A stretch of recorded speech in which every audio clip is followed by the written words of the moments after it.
Le 17 janvier 1961, Patrice Emery Lumumba, premier ministre du Congo nouvellement indépendant, est assassiné dans la province du Katanga. Son crime, il avait voulu d'un Congo réellement libre, un Congo affranchi de toute influence néocoloniale. Il avait heurté trop d'intérêts, dérangé trop de puissance, bousculé trop d'équilibre. Plus de 60 ans plus tard, une question demeure. Pourquoi Patrice Lumumba devait-il mourir? C'est à cette question que nous tenterons de répondre dans l'épisode d'aujourd'hui.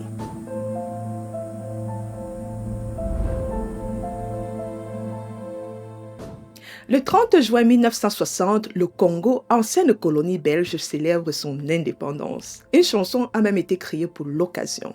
Indépendance, tcha-tcha, tous ouïe.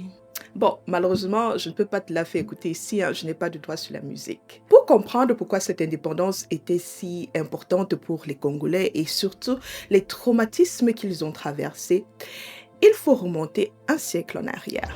Dans les années 1880, c'est l'époque de la ruée de l'Europe sur le continent africain. Le roi des Belges, Léopold II, s'intéresse alors à un immense territoire situé au cœur du continent, le Congo. En 1885, il devient le propriétaire de ce territoire qu'il transforme en État indépendant du Congo. Pendant plus de 20 ans, il dirige cette région gigantesque, près de 2,5 millions de kilomètres carrés, comme une propriété privée. À partir des années 1890, la demande mondiale du caoutchouc explose. Léopold II met alors en place un système d'exploitation brutal. Les populations congolaises sont contraintes au travail forcé sous le contrôle de la force publique. Une armée coloniale chargée de faire respecter l'autorité du régime. Les abus sont nombreux et certaines pratiques comme la mutilation des mains sont utilisées pour terroriser les populations. Ces atrocités finissent par être dénoncées par des missionnaires et des journalistes. Le scandale a provoqué une indignation internationale. Et sous la pression, Léopold II est contraint de céder le Congo au gouvernement belge. En 1908, le territoire devient officiellement une colonie, le Congo belge. C'est dans ce Congo, marqué par des décennies de domination coloniale, que naît un homme qui va profondément bouleverser l'histoire du pays. Patrice Emery Lumumba.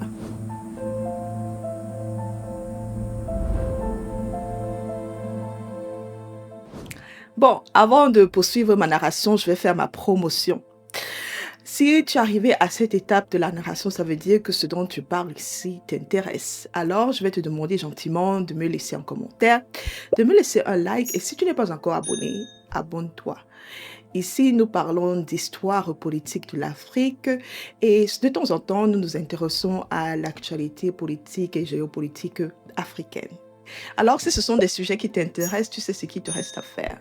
Patrice Lumumba est né dans un Congo colonisé, structuré pour servir les intérêts de la Belgique et non les intérêts des Congolais. Et comme beaucoup d'Africains de son époque, il reçoit une éducation coloniale limitée, une éducation qui vise plus à former des ouvriers que des élites. Mais Lumumba, c'est un élève brillant, c'est un autodidacte, il se plonge dans les manuels, il lit beaucoup, il s'informe, il apprend. Et c'est ainsi qu'il va gravir les échelons sur le plan professionnel et politique en occupant quelques postes dans des entreprises de la place et en participant à la vie politique et associative du Congo. Lumumba fait partie de cette classe d'intellectuels noirs que les colons belges appellent évoluer dans les années 50. Il s'impose en tant que le leader du MNC, le Mouvement national congolais, un mouvement politique nationaliste qui accueille les militants de diverses ethnies. Le MNC se distingue des autres partis politiques de l'époque qui, eux, s'étaient fondés sur une base tribale. Aux côtés d'autres leaders nationalistes, il milite pour l'indépendance du Congo et cette indépendance va finalement arriver un 30 juin 1960. Durant la cérémonie de passation de pouvoir devant le roi belge Baudouin Ier et un parterre d'hommes politiques belges et congolais, Patrice Emery Lumumba, nouvellement Premier ministre et ministre de la Défense, prononce ce discours. Congolais et Congolaises, combattants de l'indépendance, aujourd'hui victorieux, je vous salue au nom du gouvernement congolais. À vous tous, mes amis, qui avez lutté sans relâche à nos côtés, je vous demande de faire de ce 30 juillet 1960, une date illustre que vous garderez ineffaçablement gravée dans vos cœurs, une date dont vous enseignerez avec fierté la signification à vos enfants, pour que ceux-ci, à leur tour, fassent connaître à leurs fils et à leurs petits-fils l'histoire glorieuse de notre lutte pour la liberté. Car cette indépendance du Congo, si elle est proclamée aujourd'hui dans l'entente avec la Belgique, pays ami avec qui nous traitons d'égal à égal, ni les Congolais digne de ce nom ne pourra jamais oublier cependant que c'est par la lutte qu'elle a été conquise.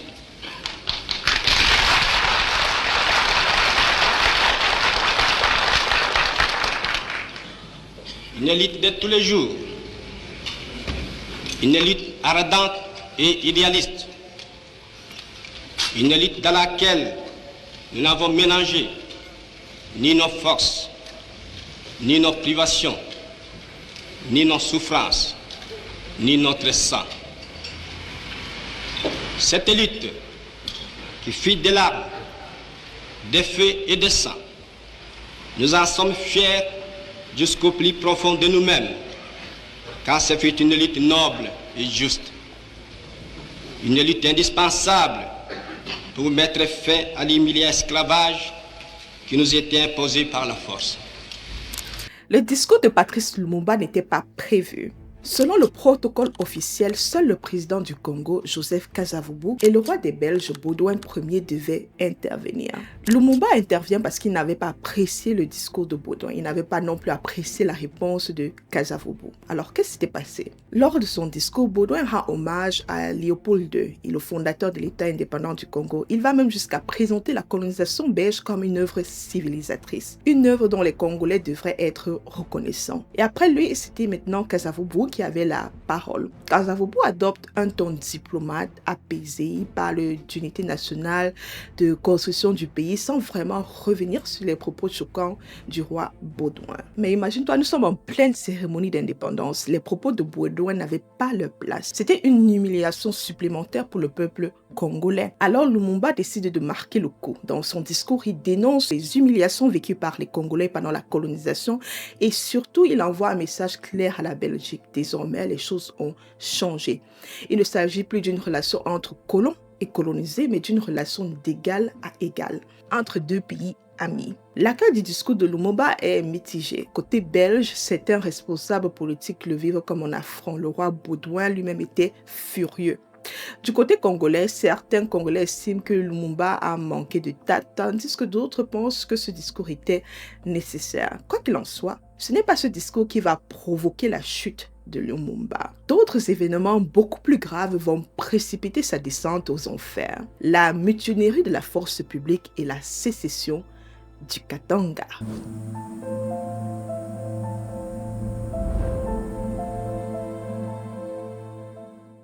Le 4 juin 1960, seulement quelques jours après l'indépendance du Congo, une violente révolte éclate au sein de l'armée congolaise, la force publique. Les soldats congolais se mutinent contre leurs gradés et officiers blancs. Bien avant l'indépendance, les militaires congolais réclamaient une meilleure solde et de réelles perspectives d'avancement. Ils dénonçaient aussi la discrimination raciale qui régnait au sein de l'armée coloniale. Un soldat congolais ne pouvait pas dépasser un certain grade. Les postes les plus élevés étaient réservés aux officiers belges, tandis que les grades subalternes restaient réservés aux Congolais. La situation explose lorsque le commandant de la force publique, un certain général belge, Émile Janssen, annonce aux soldats que l'indépendance ne changera rien à leurs conditions. Une mutinerie éclate alors dans plusieurs villes du pays. Des soldats se livrent à des pillages et à des violences, provoquant un climat de panique. Les civils belges deviennent parfois la cible de la colère des mutins. La Belgique décide alors d'évacuer ses ressortissants encore présents au Congo. Face à cette crise, le Conseil des ministres congolais prend une décision radicale: africaniser totalement l'armée. Les officiers belges sont remplacés par des Congolais. Et la force publique est également rebaptisée ANC, Armée nationale congolaise. Mais la crise est loin d'être terminée. Seulement 7 jours après la mutinerie, un homme entre en scène, Moïse Tshombe, le président régional de la province du Katanga. Il annonce la sécession de la province. L'objectif de Moïse Tshombe est clair. Il veut créer un État indépendant du reste du Congo. À l'époque, le Congo est composé de 6 provinces et le Katanga est de loin l'une des plus riches. Le Katanga représente environ 70% des revenus du pays grâce à ses immenses ressources minières. Et c'est là qu'opère une entreprise très puissante, l'Union minière du Haut-Katanga, l'UMHK. Dans la province du Katanga se trouve aussi un colonat belge très influent. Ces colons belges installés depuis très longtemps au Katanga sont surnommés les Katangaleux. Ils travaillent dans différents secteurs, mais surtout dans les entreprises minières qui exploitent les richesses de la région. Pour beaucoup d'entre eux, le Katanga est presque une propriété privée. Et ils ne sont pas les seuls à penser ainsi. Certains Congolais originaires du Katanga, des autochtones, pensent aussi que le Katanga est leur propriété privée. Ils se font appeler les Katangais authentiques. Moïse Tshombe est un Katangais authentique. Bien avant l'indépendance du Congo, les Katangaleux et les Katangais authentiques menaçaient déjà de faire sécession. Les Katangais authentiques avaient posé une condition. Soit on fait sécession, soit on obtient des postes importants dans le gouvernement de Lumumba. Mais ces postes ne leur seront finalement jamais attribués. Un autre point de désaccord oppose les Katangais authentiques à Lumumba, la forme de l'État. Les Katangais authentiques défendent le fédéralisme, tandis que Lumumba soutient un État unitaire. Et bien avant l'indépendance, c'est finalement l'option de l'État unitaire qui va l'emporter. Cette victoire laisse un profond ressentiment chez certains leaders katangais authentiques qui nourrissent désormais une hostilité farouche envers Lumumba. Et parmi ces Katangais authentiques se trouve un homme dont il faut retenir le nom, Godefroid Munongo. On parlera encore de lui dans quelques minutes. Lorsque Tshombe proclame l'indépendance du Katanga, il bénéficie de plusieurs soutiens, des acteurs très puissants. Il bénéficie du soutien de certains responsables politiques belges, de certains responsables politiques français, de colons katangais, les Katangaleux, et surtout des grandes entreprises minières comme l'UMHK. Et tous, je dis bien tous, ont un objectif commun: protéger leurs intérêts économiques au Katanga face aux politiques nationalistes de Patrice Lumumba. Alors que la mutinerie secoue le pays et que la sécession du Katanga débute, Lumumba et le président Kasavubu apprennent que des troupes belges ont pénétré le Congo sans leur autorisation. Ces troupes belges s'installent dans plusieurs villes, dont le Katanga.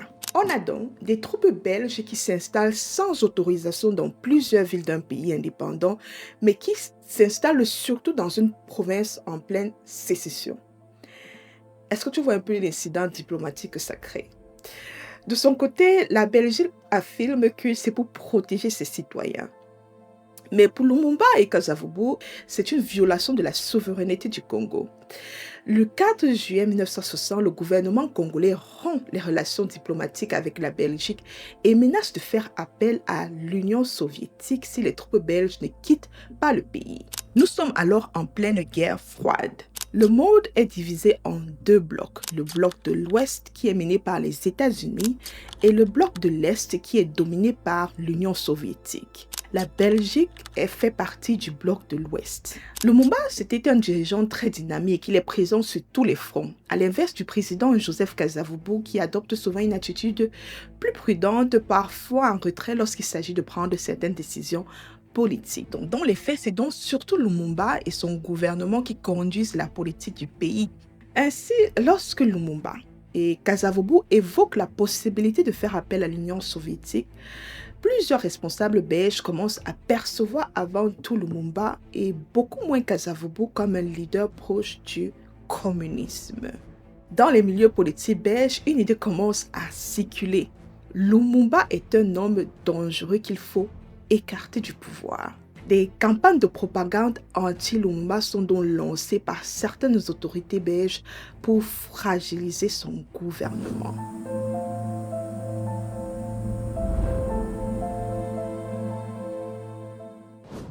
Du côté des États-Unis, en juillet 1960, Patrice Lumumba n'est pas encore considéré comme un ennemi à éliminer physiquement. L'hostilité des Américains en l'endroit de Lumumba n'est pas immédiate, elle sera plutôt croissante. C'est à partir du 15 août 1960 que l'administration du président Dwight Eisenhower commence sérieusement à envisager l'élimination politique puis physique de Lumumba. Les Américains commencent à envisager de l'éliminer parce que Lumumba vient de prendre une décision radicale. Il a décidé de rompre les relations entre le Congo et l'ONU. Quelques jours avant la rupture de la relation entre le Congo et l'ONU, la crise congolaise prend un nouveau tournant. Après le Katanga, la province du sud de Kasaï fait elle aussi sécession. Albert Kalonji et Joseph Galula proclament l'indépendance du sud Kasaï et deviennent des alliés de Moïse Tshombe. Albert Kalonji est un ancien membre du MNC, le parti de Patrice Lumumba. Après plusieurs désaccords avec Lumumba, il quitte le mouvement politique dans les années 50 pour créer son propre parti. Bref, clairement, la situation est de plus en plus chaotique au Congo. Pour résumer, le pays fait face à deux sécessions. Il y a des soldats qui se mutinent et il y a des troupes belges qui sont présentes sur le territoire. Pour couronner le tout, le gouvernement de Lumumba s'affaiblit lui aussi de plus en plus. Il y a des rivalités au sein de son gouvernement. Et pire encore, les relations avec l'ONU se dégradent fortement. L'organisation refuse toujours d'aider Lumumba à expulser les troupes belges du Katanga.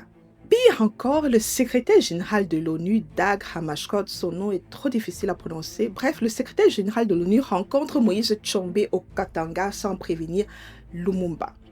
Lors de ces échanges, il y aurait donné certaines garanties. Si l'ONU intervient au Katanga, les troupes de l'ONU ne mettront pas en danger le pouvoir de Tshombe. Pour Lumumba, c'est la preuve que l'ONU ne soutient pas réellement son gouvernement. Il décide alors de rompre avec l'ONU et se tourne vers l'Union soviétique pour obtenir de l'aide. L'URSS lui apporte un soutien logistique, mais cette aide reste limitée et ne permet pas de mettre fin aux sécessions qui secouent le pays.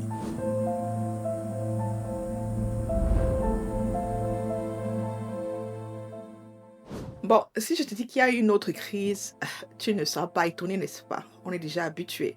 À cette époque-là, il y avait beaucoup de crises au Congo. Donc, le 5 septembre 1960, une nouvelle crise éclate. Et cette fois-ci, c'est au sommet de l'État.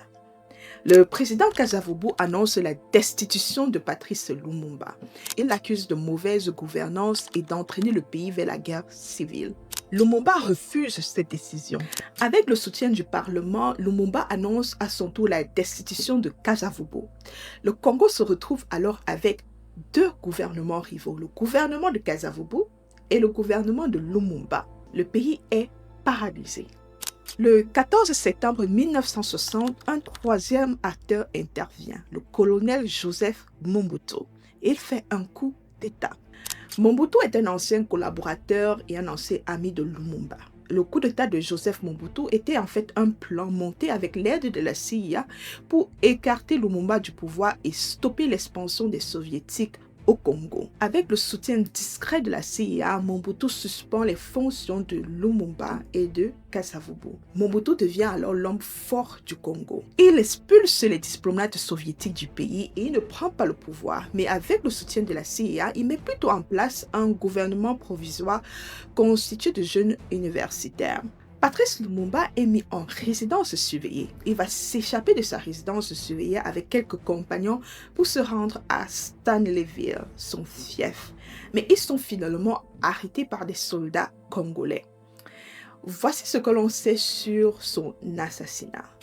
Le 17 janvier 1961, avec deux de ses compagnons, Joseph Okito et Maurice Mpolo, Patrice Lumumba est transféré au Katanga où ils seront tous les trois assassinés.